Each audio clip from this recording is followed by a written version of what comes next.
माँ के आंख में आंसू। और बड़े भैया अल्लाह से बड़े भैया की आंख में आंसू। और काला झगड़ू पिताश्री का वध किया। मुझे कोई मालूम नहीं था, क्योंकि मैं एक बचपना अपने माँ और पिता तुल जो ताला सैयद है उसके साथ में अपने समय को व्यतीत करके आया हूं। लेकिन आज माँ का आंसू बता रही है जी, हर आंसू में पिता का प्यार, लेकिन नहीं। आज मैं वादा करता हूं कि जब तक मैं काला झगड़ू से बदला पिता का बदला नहीं चुकाऊंगा तो लौट कर राज्य मोहबा नहीं आऊंगा। शायद काला झगड़ू को ये मालूम नहीं है कि रुदल सिंह कहाँ रहता है और कहाँ विद्या गुण सीखता है। अरे तोरे मर्दा ये मारा सा बाबू धरती डोलगा। बाबू जो जब चंद्रमा छुपी गले आकाश, मर्दा के मरसा बाबू कोई न डोले। अरे ये कर बची गले भगवान तो सला देखा यो वीरा दास।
आज मैं अपने हाथों से तेग और भाला इस जंगल में चलाऊंगा। अगर कहीं कायर जंगल में मिल गया तो जिस प्रकार गिद्दड़ का मौत होता है उस प्रकार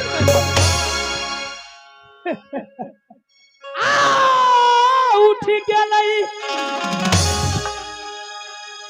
भाला रूदल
यही वो जंगल है।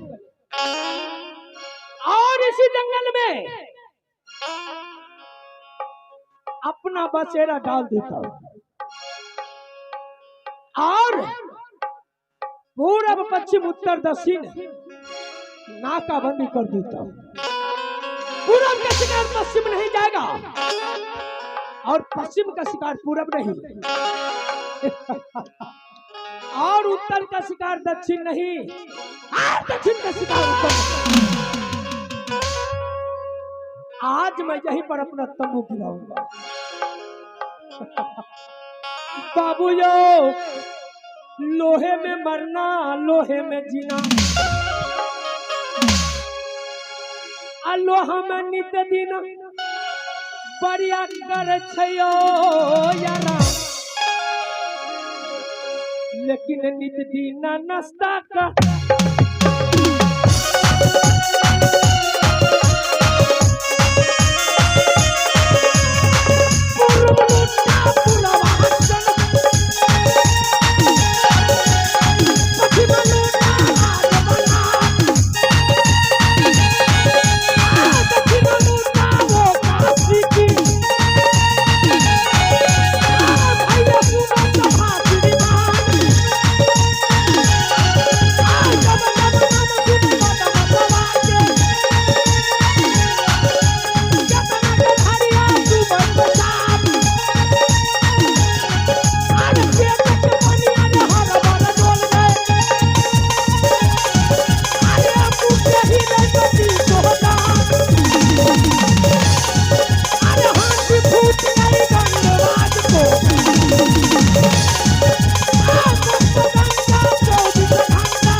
जंगल में आराम करता हूं।